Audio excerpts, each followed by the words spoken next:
My own family declared me mentally incompetent at my retirement party. I'm Arthur Donovan, and they signed the papers right there in front of 60 people. They thought I was just a broke maintenance man with worthless rental properties. They announced plans to put me in a nursing home and sell everything I owned.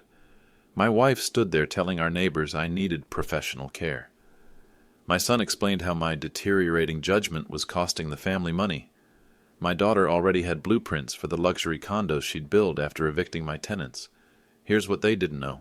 I wasn't broke. I wasn't confused. And those worthless properties were worth $19.2 million. I sat there quietly while they destroyed my reputation, while they planned to steal everything I'd spent 30 years building, while they calculated how much money they'd make by throwing 300 families out of their homes. I didn't fight back that night. I had a better plan. You know what's funny?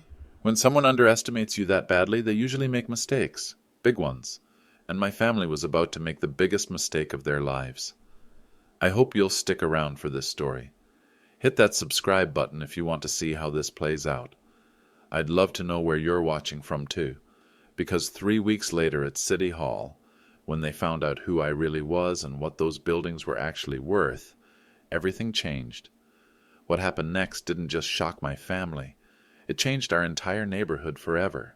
The signs had been building for months. I just didn't want to see them. Sign 1 happened in February. I walked into my own kitchen to find Vivian, Preston, and Stephanie huddled around our dining table with papers spread everywhere. The conversation stopped the moment they saw me. "Dad, we were just discussing your situation," Preston said, closing a folder marked Competency Evaluation Services. "What situation?" I asked. Vivian stood up, smoothing her silk blouse. "Arthur, honey, we're concerned about your decision-making lately. The way you've been handling those properties." She meant my 38 rental buildings scattered across Church Hill. Properties I'd owned for decades where I kept rents at $650 when market rate was $1850. Properties they saw as evidence of my failing mind. "Those buildings house 312 families," I said quietly. "Exactly," Stephanie chimed in. "You're losing money on every single unit. It's not rational." They had appointment cards for doctors I'd never met, financial advisors who specialized in elder care transitions, even a realtor's business card with notes about quick estate liquidation. But they made one crucial mistake. They forgot I'd been listening to family conversations for 68 years.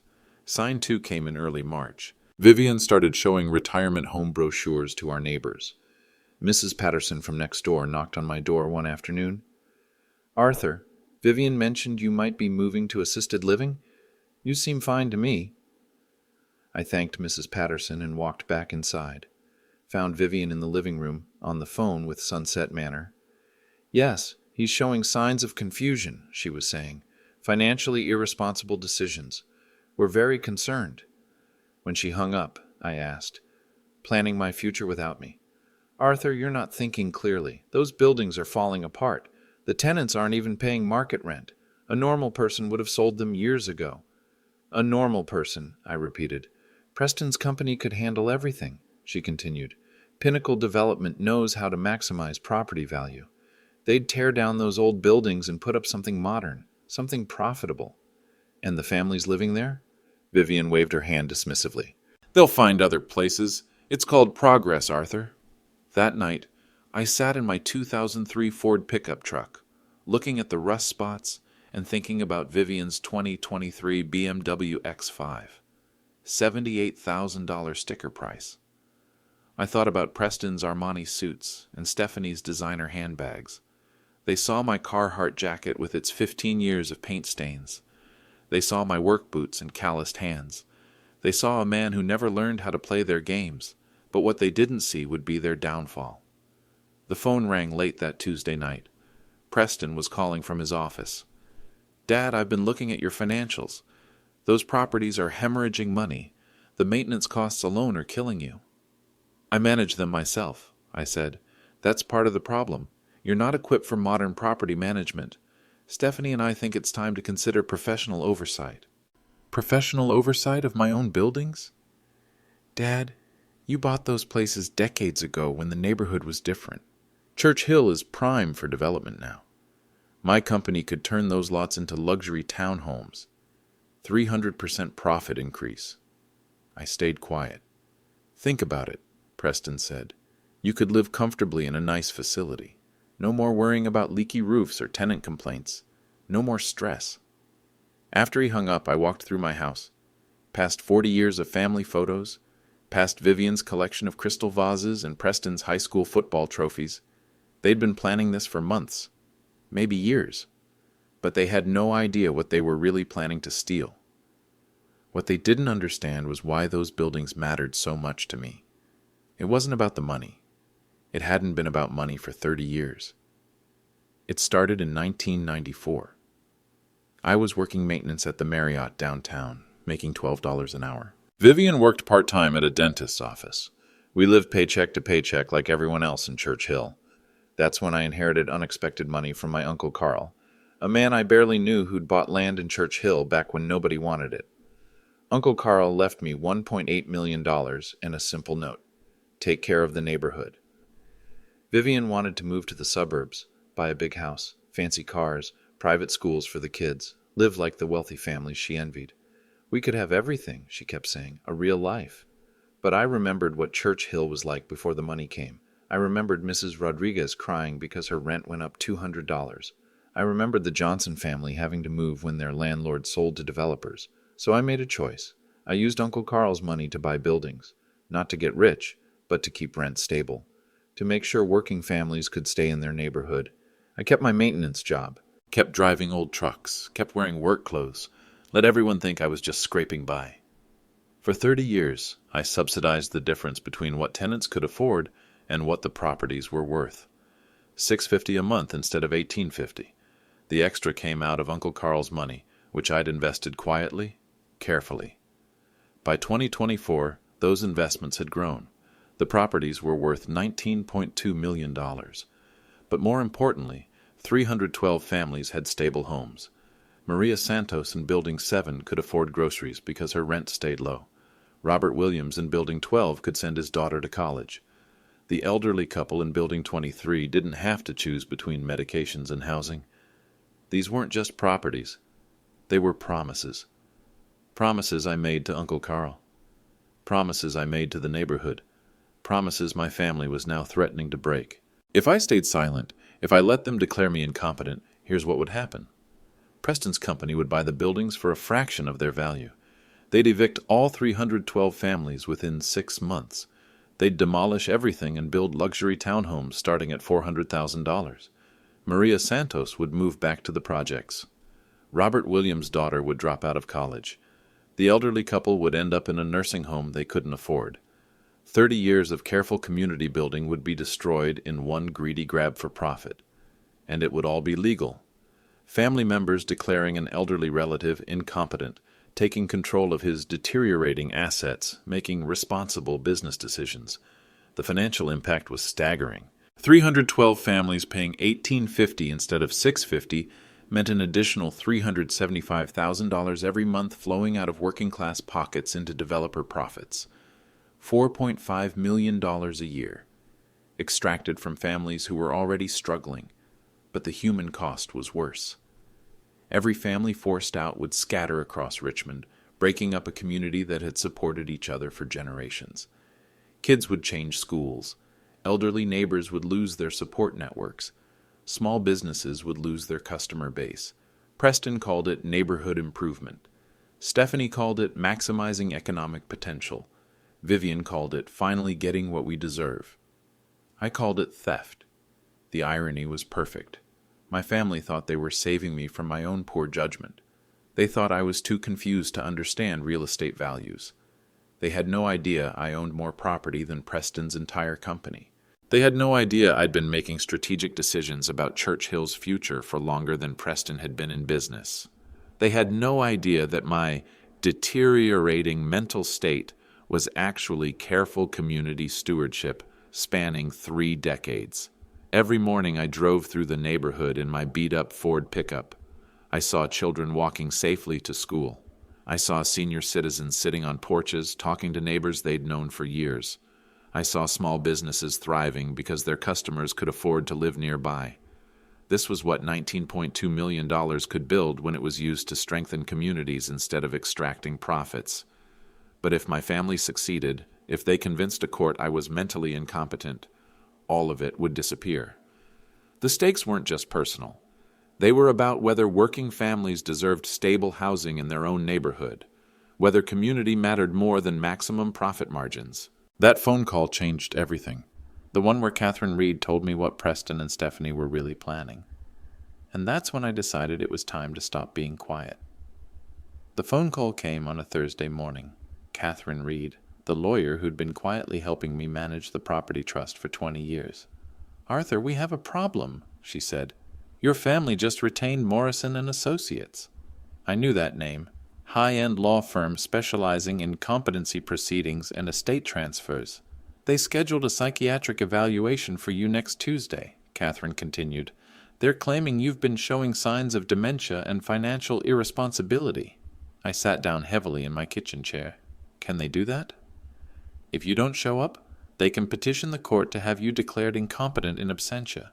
If you do show up, and the psychiatrist finds any signs of cognitive decline, they get control of everything. Everything. Your properties, your bank accounts, your investments, all transferred to family management under a conservatorship." That afternoon, Vivian came home with shopping bags from Nordstrom. $300 worth of clothes, based on the receipts she left on the counter. "Arthur," she said, hanging up her new coat, "Dr. Brennan wants to see you Tuesday morning. He's a specialist in geriatric psychiatry."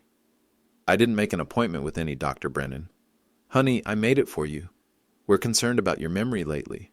The way you've been handling those properties shows some confusion." I looked at her carefully. Vivian was 64, still attractive, still sharp, still married to me after 41 years. But standing there in her new coat, explaining how my own family was having me evaluated for mental competence, she looked like a stranger. "What happens if this doctor decides I'm confused?" "Then we help you make better decisions." "Preston has some excellent ideas for those buildings." "Preston's never managed rental property in his life." "Arthur, he's a Harvard MBA. He runs a successful development company. He understands real estate better than you do." That stung, even though I knew she was wrong. Preston's company, Pinnacle Development, specialized in buying cheap properties and flipping them for maximum profit. They didn't understand long-term community investment, but they were about to learn. The escalation continued that weekend. Preston and Stephanie arrived Saturday morning for what they called a family meeting. Preston sat in my living room wearing a suit that cost more than most people's monthly rent. "Dad, we've been patient, but this situation is getting worse." "What situation?" "Your properties are costing us money," Stephanie said, pulling out a folder. "I've done a full analysis. You're losing approximately $1,400 per unit per month below market rate." She had charts, spreadsheets, professional-looking documents that made my approach look like amateur hour. "That's $532,000 every month," Preston added. $6.4 million annually. "Dad, that's not eccentric landlord behavior. That's financial self-destruction." I stayed quiet, letting them build their case. "The neighborhood is changing," Vivian said. "Young professionals are moving in. They can afford higher rents. You're preventing the area from reaching its potential." "The families living there now can't afford higher rents." Preston leaned forward. "Dad, that's not your responsibility. You're a property owner, not a social worker. Those families have been good tenants for decades."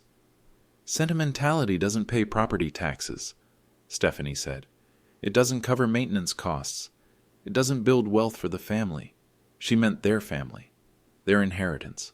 "Dr. Brennan specializes in helping elderly individuals transition to more manageable financial arrangements," Vivian said gently. "There's no shame in getting help. And if I refuse?" The room went quiet. Preston adjusted his tie. "Dad," he said slowly, "we're trying to handle this privately, within the family. If you fight us, we'll have to pursue legal options." "Legal options?" "Competency proceedings, for your own protection." I looked around the room. At my son in his expensive suit, calculating how much money my poor decisions were costing him. At my daughter with her charts and spreadsheets, reducing 30 years of community care to line items on a profit-loss statement. At my wife, who'd spent our marriage waiting for me to become someone more impressive than a maintenance worker with calloused hands. "I need to think about this," I said. "Dad, there's nothing to think about. Preston said. The math is clear. You're hemorrhaging money on properties that could be profitable. It's not sustainable. Maybe you're right, I said quietly. Preston smiled. Stephanie looked satisfied. Vivian nodded approvingly. They thought I was surrendering. That night, I made 3 phone calls. First to Catherine Reed. Start preparing the documents.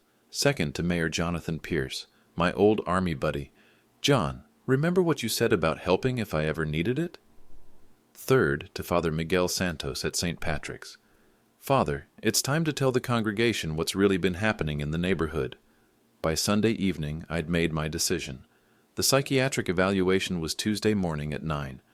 Morrison and Associates had scheduled a competency hearing for the following week, assuming Dr. Brennan would find grounds for concern.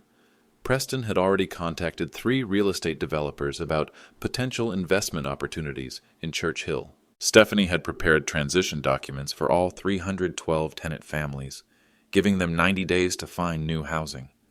Vivian had toured assisted living facilities and picked her favorite, Golden Years Manor, $48,000 annually plus care fees. They'd planned everything, every detail of how they'd take control of my life and liquidate my life's work for maximum profit. But they'd made one crucial error in their calculations.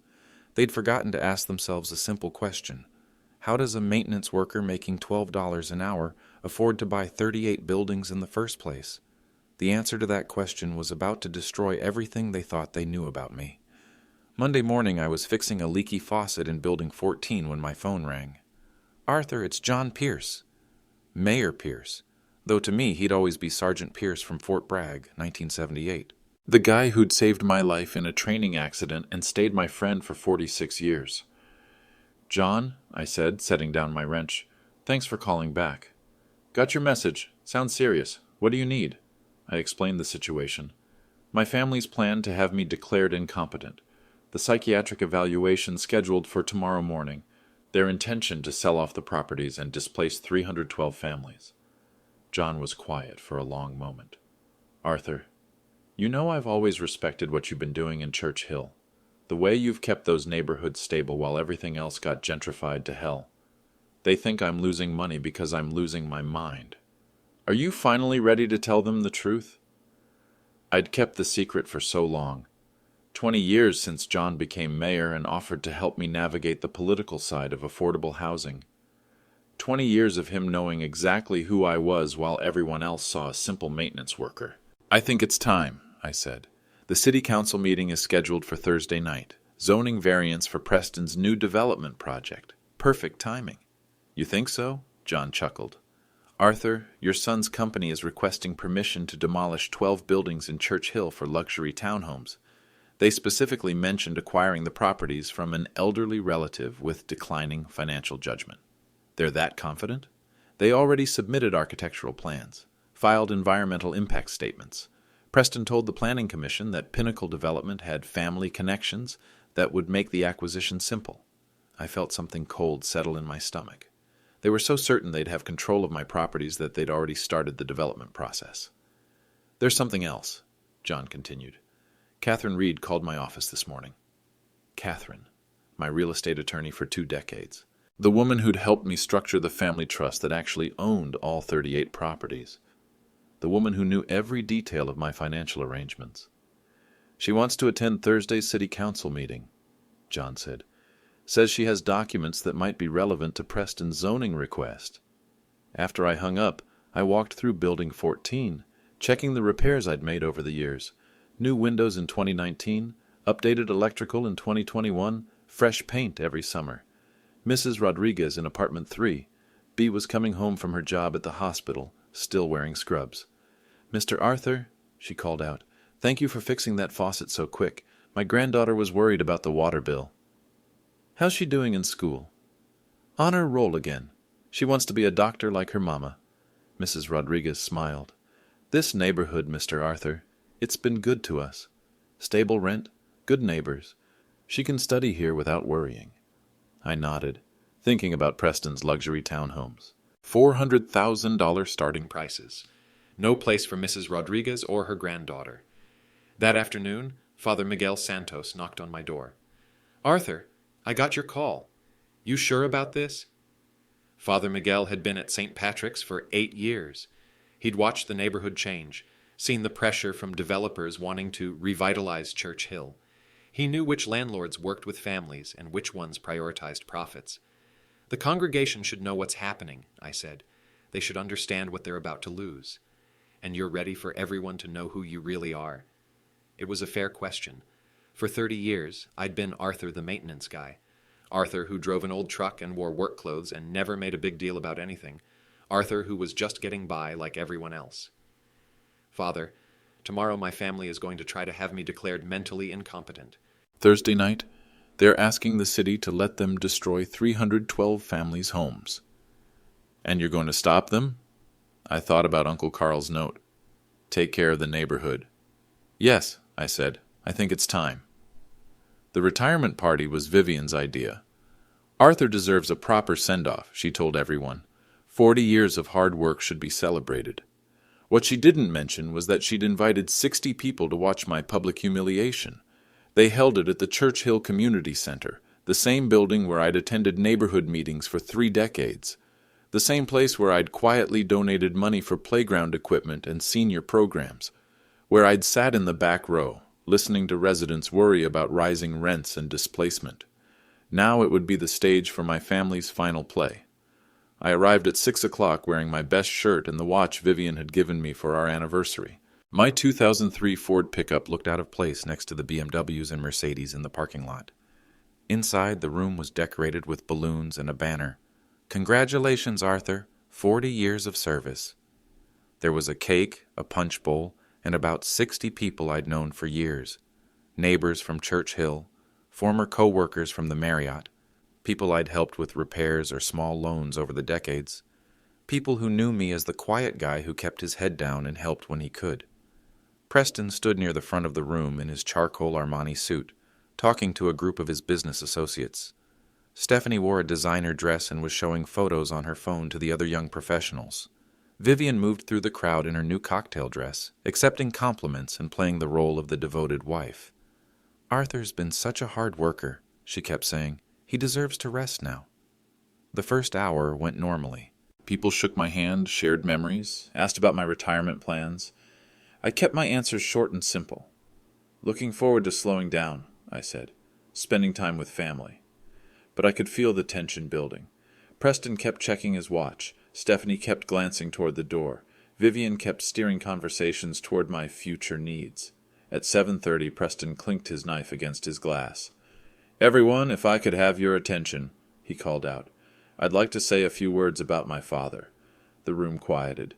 People gathered around with their plastic cups of punch. "Arthur Donovan has always been a hard worker," Preston began. "Sometimes too hard, sometimes to a fault." A few people chuckled, thinking this was going somewhere heartwarming. Dad spent 40 years taking care of other people's problems, fixing things that were broken, helping people who couldn't help themselves. The chuckles died down. Something in Preston's tone wasn't quite right. But there comes a time when we all need to face reality, when we need to admit that the world has changed and we haven't changed with it.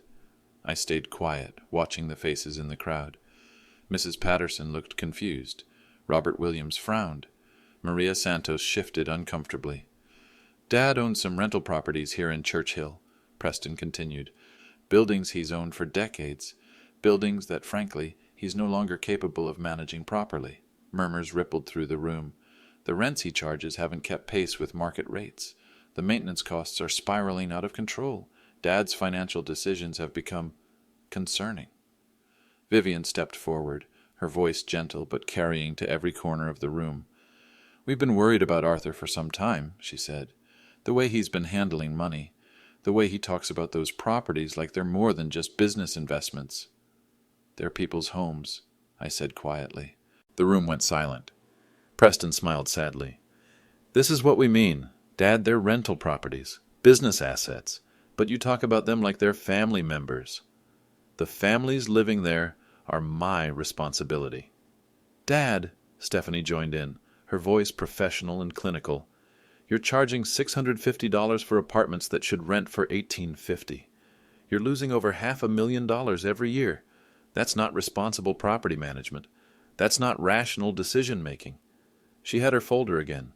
the charts and spreadsheets that made my 30 years of community care look like evidence of mental decline. We've consulted with financial advisors, Vivian added, property management experts. They all agree that Arthur's approach is problematic. Robert Williams, a tenant from Building 12, spoke up from the back. Mr. Donovan's been a fair landlord for 15 years, never raised our rent unfairly, always fixed problems quick. That's exactly the problem, Preston said smoothly. Dad's too generous, too trusting. In today's real estate market, that kind of sentimentality is financially destructive. More murmurs. The room was divided now. Tenants and neighbors who knew me personally versus Preston's business associates, who saw everything through profit margins. Arthur needs professional guidance, Vivian continued. We've arranged for him to meet with a geriatric psychiatrist tomorrow. Dr. Brennan specializes in helping elderly individuals who are struggling with complex financial decisions. Mrs. Rodriguez raised her hand tentatively. Mr. Arthur's never seemed confused to me. He fixed my kitchen sink last month, knew exactly what he was doing. Small repairs are different from managing a multi-million-dollar property portfolio, Stephanie said. The cognitive demands are much higher. Multi-million-dollar? Someone asked. Preston nodded gravely. Dad's properties are worth approximately $4.2 million. Under proper management, they could generate significant family wealth. But Dad's emotional attachment to his tenants has clouded his business judgment. He was wrong about the value, off by $15 million. But nobody in the room knew that except me. We love Dad, Preston continued. That's why we're taking action. That's why we're committed to helping him make better decisions about his future. What kind of decisions? Asked Mrs. Patterson. Vivian answered. We've been looking at some excellent assisted living facilities, places where Arthur can be comfortable and safe while professionals handle his business affairs. The room erupted. Neighbors started talking over each other, some defending me, others asking questions about my mental state, others demanding to know what would happen to the rental properties. Through it all, I stood quietly at the front of the room, watching 60 people debate my competency and my future. Preston raised his voice over the crowd. Dad's had a good run, 40 years of hard work. Now it's time for him to rest, while the next generation takes responsibility. The next generation that wants to triple everyone's rent, Robert Williams called out. The next generation that understands modern real estate markets, Preston shot back. Dad, tell them you understand this is for the best. Every eye in the room turned to me, 60 people waiting for my response, my family expecting surrender, my tenants hoping for resistance. I looked at Preston in his expensive suit, at Stephanie with her professional presentations, at Vivian in her designer dress. I understand, I said quietly. Preston smiled triumphantly. Vivian looked relieved. Stephanie nodded approvingly. They thought they'd won, but they had no idea what I really understood. I understood that they'd just publicly committed to their plan in front of 60 witnesses. I understood that they'd revealed their true intentions to every tenant and neighbor in Church Hill. Most importantly, I understood that it was time to stop being quiet.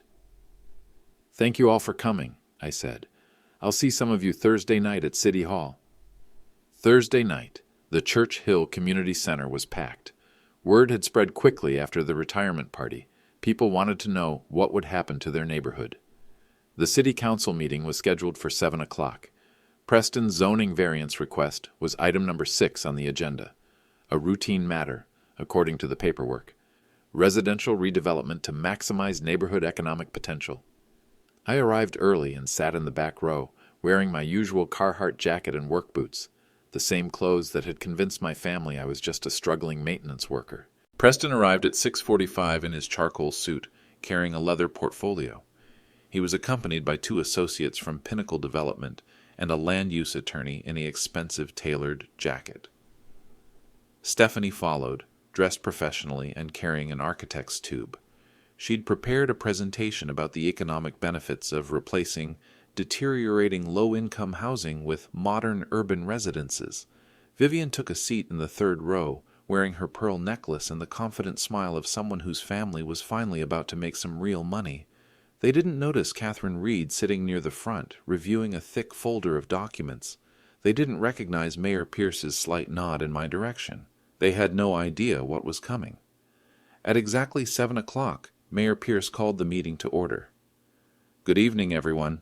Before we begin tonight's agenda, I want to acknowledge the unusual community interest in Item 6. In the interest of full transparency, we're going to handle this differently than usual.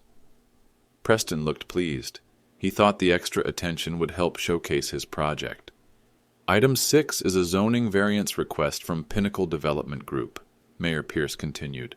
They're requesting permission to demolish 12 existing residential buildings in the Church Hill district and replace them with luxury townhomes. Excuse me, Mayor Pierce, Preston interrupted, standing up. The application says 12 buildings, but we're actually planning to acquire and redevelop 38 properties. We're hoping to do this project in phases. A murmur went through the room. 38 buildings meant hundreds of families. I see, Mayor Pierce said carefully. And you believe you can acquire 38 properties? Yes, sir, through family connections. My father currently owns those buildings and will be taking over property management due to his declining capacity to make sound financial decisions. Preston gestured toward me in the back row. Arthur Donovan has been charging below-market rents for years, hemorrhaging money. Our family is stepping in to help him make more responsible choices. More murmurs. I could see tenants in the audience shifting uncomfortably. Mr. Donovan, Mayor Pierce said, looking directly at me, would you like to respond to your son's characterization of your financial management? I stood up slowly, feeling every eye in the room turn toward me. Yes, sir, I would. I walked to the front of the room, past Preston's shocked face, past Vivian's confused expression, past rows of neighbors who'd known me for decades as the quiet handyman with the old pickup truck. Thank you, Mayor Pierce. I appreciate the opportunity to address some misconceptions about my properties. Preston leaned toward his attorney, whispering urgently. Stephanie pulled out her phone, probably calling someone from Morrison & Associates. First, I said, facing the room, I want to clarify something about ownership. My son Preston believes he'll be taking over management of my buildings, but that's not quite accurate. I nodded to Catherine Reed, who stood and approached the podium with her folder. This is Catherine Reed, my real estate attorney for the past 20 years. Catherine, would you please explain the actual ownership structure of the Church Hill properties? Catherine opened her folder and pulled out a thick document. Certainly. The properties in question are owned by the Donovan Family Community Trust, established in 1994. Mr. Arthur Donovan is the sole trustee and has exclusive authority over all trust decisions during his lifetime. Preston's face went pale. We weren't told about any trust. The trust owns 38 residential buildings, Catherine continued, with a current appraised value of $19.2 million. The room erupted. $19.2 million. Not the $4.2 million Preston had claimed at the retirement party. Furthermore, Catherine said, waiting for the noise to die down, the trust documents specifically state that the properties must be maintained as affordable housing in perpetuity. They cannot be sold, demolished, or converted to market-rate housing without unanimous consent from all current tenants. Stephanie was frantically taking notes. Vivian looked like she'd been slapped. Catherine, I said, would you please explain why the family wasn't aware of the trust's true value? Mr. Donovan has been deliberately conservative in his financial reporting to family members. The buildings generate approximately $400,000 annually in rent. Mr. Donovan has been personally subsidizing an additional $1.4 million per year to keep rents affordable. Where does that subsidy money come from? Mayor Pierce asked. Catherine smiled. Investment returns on the trust's other assets. Mr. Donovan inherited $1.8 million in 1994 and has grown it through careful investment management to approximately $26 million in total assets. The room went completely silent. $26 million. Preston sat down heavily. Stephanie dropped her phone. Vivian stared at me like she was seeing a ghost. I have one more document to share, Catherine said. She pulled out a letter and handed it to Mayor Pierce. This is Mr. Donovan's formal response to any future competency challenges. Mayor Pierce read the letter aloud. To whom it may concern, I, Arthur Donovan, being of sound mind and under no duress, declare that my management of the Donovan Family Community Trust has been deliberate, strategic, and financially sound. Any attempt to characterize affordable housing management as evidence of mental decline is factually incorrect and legally groundless. The Trust's $26 million asset base and 30-year track record of responsible community investment demonstrate competent financial stewardship. This letter is to be entered into any legal proceeding questioning my mental capacity. The letter was dated 6 months ago and notarized by 3 independent witnesses. Preston found his voice. "Dad, why didn't you tell us? We could have worked together." I looked at him sitting there in his expensive suit, thinking about how to spin this new information to his advantage. "Preston, 3 days ago you tried to have me declared mentally incompetent so you could steal my properties and evict 312 families. Today you came here asking the city to let you demolish their homes for luxury developments. We didn't know the full situation. You knew I was keeping rents affordable. You knew families depended on those homes. You called it financial self-destruction and sentimentality." I turned to address the full room. "For 30 years, I've worked quietly to keep this neighborhood stable, to make sure working families could afford to live here while everything else got gentrified. I kept my maintenance job and drove old trucks because I wanted to understand what my tenants were going through." Mrs. Rodriguez wiped tears from her eyes. Robert Williams was nodding slowly. "My family saw this as a failure to maximize profits. They saw my commitment to affordable housing as evidence of mental decline." Preston stood up. "Dad, we can start over. We can work together now that we understand." "Preston, you understand $19.2 million. You still don't understand 312 families." I turned back to Mayor Pierce. "I'm here tonight to formally oppose the zoning variance request. The buildings in question will remain affordable housing. There will be no demolition, no luxury development, no displacement of current residents." "And furthermore," Catherine added, "Mr. Donovan is establishing a permanent community land trust to ensure that Church Hill remains affordable for future generations." The tenants in the audience started clapping. Slowly at first, then building to sustained applause. Preston gathered his documents with shaking hands. His attorney was already heading for the exit. Stephanie looked like she was calculating how much money had just slipped through their fingers. Vivian sat perfectly still, staring at me with an expression I couldn't quite read. "Mr. Donovan," Mayor Pierce said formally, "thank you for your 30 years of community stewardship. The zoning variance is denied." As people filed out of the meeting, several neighbors stopped to shake my hand. Mrs. Rodriguez hugged me. Robert Williams said his daughter could finish college knowing her family's rent would stay stable. But my own family left without saying a word. The quiet maintenance worker had just changed the game completely. Friday morning, I was replacing a bathroom faucet in Building 23 when Catherine Reed called. "Arthur, we have developments. Morrison and Associates withdrew the competency petition this morning." I turned off the water valve and sat down on Mrs. Thompson's couch. "That's good news." "It gets better. Preston's company is facing some serious problems." That afternoon, Catherine and I met at her law office downtown. She had a stack of documents that told an interesting story about Pinnacle Development Group. "After last night's city council meeting, I did some research," she said. "Your son's company has been operating on some questionable assumptions." "What kind of assumptions?" "They've been pre-selling luxury townhomes based on their expectation of acquiring your properties. 18 units at $400,000 each. $7.2 million in pre-construction sales. And now they can't deliver the land?" "Exactly, but that's not the worst part." Catherine pulled out a contract. Pinnacle Development signed an exclusive agreement with Richmond Metro Bank. The bank advanced them $2.8 million to purchase and prepare the Church Hill properties for development. I whistled low. $2.8 million they can't pay back. The loan terms specify that if Pinnacle cannot deliver the promised properties within 90 days, the full amount becomes due immediately. Catherine had more documents. Bank statements showing that Pinnacle Development had already spent most of the advance on other projects. Personnel records showing they'd hired 12 additional employees based on projected Church Hill profits.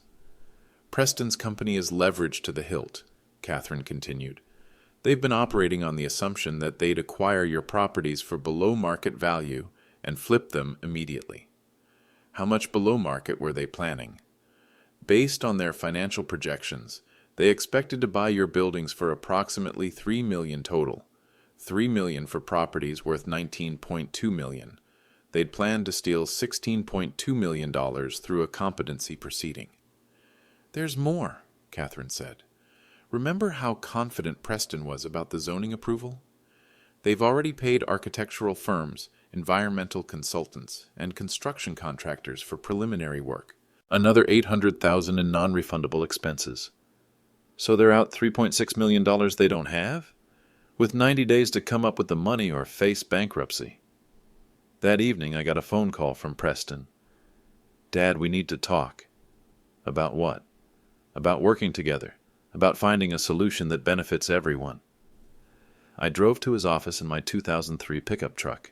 Pinnacle Development occupied a sleek glass building downtown, with modern furniture and expensive art on the walls. Preston looked terrible. His expensive suit was wrinkled, his usually perfect hair disheveled. Stephanie was there too, surrounded by financial documents and legal pads. Dad, I'll be honest, Preston began. We made some mistakes. What kind of mistakes? We committed to projects based on acquiring your properties.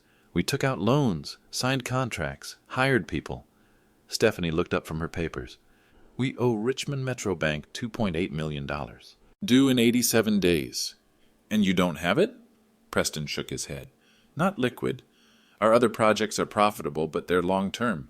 We need immediate cash flow. So you want to buy my buildings? We want to partner with you, Preston said carefully.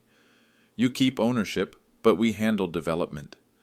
We could build luxury units on part of your land, use those profits to subsidize affordable housing on the rest. I listened while they pitched their compromise. Mixed income development, public-private partnership, sustainable community growth. It sounded reasonable, except for one problem. Preston, 3 days ago you tried to have me declared mentally incompetent. Dad, we didn't understand. You understood exactly what you were doing. You saw 312 families and calculated how much money you could make by displacing them. Stephanie put down her pen. We made errors in judgment, but we can fix this. How? Work with us. Let us buy some of your properties at fair market value. Use that money to improve the remaining buildings. I thought about Uncle Carl's note. Take care of the neighborhood. Preston, I said quietly, what happens to Mrs. Rodriguez in Building 7 if I sell you 5 buildings for development? She gets to stay in improved housing in a better neighborhood. At what rent? Preston hesitated. Market rate. $18.50 instead of $6.50? Dad, you can't subsidize housing forever. I've been subsidizing it for 30 years, but it's not sustainable long term. I stood up to leave. Preston, I have $26 million in assets. I think I can manage to subsidize affordable housing for a few more decades. Dad, wait! Stephanie's voice was urgent. If we can't acquire at least some properties, Pinnacle Development goes under. 12 people lose their jobs. We lose everything. You lose everything because you gambled with money you didn't have on property you didn't own. Preston's phone rang. He answered immediately. This is Preston. What? Are you sure? When? He hung up, his face ashen. That was Richmond Metro Bank, he said. They just found out about last night's city council meeting. They're calling the loan immediately. Immediately? 30 days instead of 90. They want $2.8 million in 30 days or they seize all our assets. Stephanie started crying quietly. Dad, Preston said, please, we're your family. I looked around the office, at the expensive furniture bought with borrowed money, at the architectural drawings for developments that would never be built, at my children who'd tried to steal my life's work and were now begging for help. You're right, I said. You are family. Preston's face brightened hopefully. That's why I'm not going to let you destroy yourselves completely. But I wasn't going to save their company either. Within 2 weeks, everything had changed. Pinnacle Development filed for bankruptcy on a Tuesday morning. The Richmond Business Journal ran the story on their front page. Local developer collapses after failed Church Hill project. Preston had to lay off all 12 employees he'd hired for the Church Hill development. The luxury townhomes that 18 families had pre-purchased would never be built, though their deposits were refunded through bankruptcy proceedings. Stephanie lost her consulting contracts with 3 other development companies. Word had spread quickly through Richmond's tight-knit real estate community about her role in the failed competency proceeding and property seizure attempt. Vivian faced professional consequences, too. The Virginia Real Estate Board opened an investigation into her attempts to list properties she didn't own and her role in the planned forced sale of my buildings. Her license was suspended pending review, but the most dramatic change was personal. Thursday evening, exactly 1 week after the city council meeting, Vivian came home with 3 suitcases and a cold expression. "I'm staying with my sister in Norfolk," she said, setting the bags by the front door. "For how long?" "I don't know, Arthur. I need to think." We stood in the kitchen where we'd shared 41 years of marriage, where she'd planned my competency hearing while I fixed leaky faucets and charged below-market rent to working families. "I married someone I thought I knew," she said quietly. "A maintenance worker who was doing his best but never quite succeeding. Someone who needed me to help him navigate the world. And now? Now I find out you've been a multimillionaire for 30 years, that you've been making major financial decisions without consulting me, that you've been... I don't know what you've been." I understood her confusion, even if I couldn't forgive her solution. "Vivian, I've been the same person for 30 years. I kept my maintenance job because I wanted to understand what my tenants were going through. I drove old trucks because I didn't want to waste money on status symbols. You lied to me." "I never lied. I just didn't explain everything." "Same thing, Arthur." She picked up her purse and car keys. "The house is paid for," I said. "You don't need to worry about money." "I can't live in a house bought with money I didn't know existed, earned through investments I wasn't told about, while pretending to be poor to make some kind of point about community values." "It wasn't pretending. We lived like working-class people because we were taking care of working-class people." "You were taking care of them, Arthur. I was just living in your elaborate social experiment." After she left, I sat alone in the house for the first time in decades. The irony wasn't lost on me. I'd spent 30 years protecting other people's families while my own family fell apart. But Saturday morning brought better news. Father Miguel Santos knocked on my door with a proposal from the St. Patrick's congregation. "Arthur, we want to establish a community land trust, permanent affordable housing that can never be gentrified away." We met at the church with Catherine Reed, Mayor Pierce, and representatives from 12 neighborhood organizations. "The Donovan Community Trust will donate 15 buildings to the land trust," I explained, "managed by neighborhood residents with rent increases capped at inflation and tenant ownership opportunities." Mrs. Rodriguez was there, representing the Tenants Association. "Mr. Arthur, this means my granddaughter can grow up here, even when she's an adult with children of her own." Robert Williams raised his hand. "What about the other 23 buildings?" "Those stay under my management," I said. "Same policies, same affordable rents, but now with legal protections that no family member can ever override." Mayor Pierce nodded approvingly. "This is the kind of community-controlled development we need more of." Catherine added the legal details. "The land trust structure ensures that these properties can never be sold to developers, never be demolished for luxury housing, never be converted to market-rate rents." By Sunday afternoon, we had commitments from 7 local organizations to help manage the Community Land Trust. The Church Hill Neighborhood Association, 3 tenant organizations, St. Patrick's Church, the local community college, and the Richmond Urban League. Preston called that evening. "Dad, I wanted to apologize, and to thank you." "Thank me?" "For not bailing out Pinnacle Development. You were right. We were gambling with other people's homes. What are you going to do now?" "Start over. Smaller scale. Maybe focus on rehabbing existing affordable housing instead of tearing everything down for luxury development." "That sounds like a better approach." "Dad, I learned something about you this week. You've been quietly doing more good in 30 years than most people do in a lifetime." It was the first time my son had sounded genuinely proud of me since he'd graduated from Harvard Business School. The neighborhood that Preston had tried to gentrify was now permanently protected. 312 families had stable, affordable homes that could never be taken away for profit. Uncle Carl would have been proud. 6 months later, I was still driving my 2003 pickup truck and wearing my Carhartt jacket with the paint stains, still doing maintenance work on the buildings, still keeping rents at $650 a month. But some things had changed. I no longer pretended to struggle financially when my family questioned my decisions. I no longer accepted disrespect disguised as concern for my welfare. I no longer let anyone assume that quiet meant weak. Preston started a new company focused on affordable housing rehabilitation. Smaller scale, community-centered, working with existing residents instead of displacing them. He asked for my advice sometimes, which felt good. Stephanie found work with a nonprofit housing organization. She used her planning skills to help neighborhoods fight predatory development instead of facilitating it. Vivian and I signed divorce papers in March. Friendly enough, no lawyers necessary. She got the house and half of our personal assets. The community trust remained untouchable, exactly as Uncle Carl had intended. She moved to Norfolk permanently and started dating a retired bank president who appreciated her taste for nice things. I wished her well. Some Saturday mornings, I still sat in my kitchen with coffee and thought about the 41 years we'd spent together. The kids' baseball games and school plays, family vacations and quiet evenings watching television. But I didn't miss the person she'd become when she decided I wasn't successful enough for her vision of what our life should look like. The neighborhood was thriving. Mrs. Rodriguez's granddaughter made the honor roll again. Robert Williams's daughter graduated college and found work as a teacher.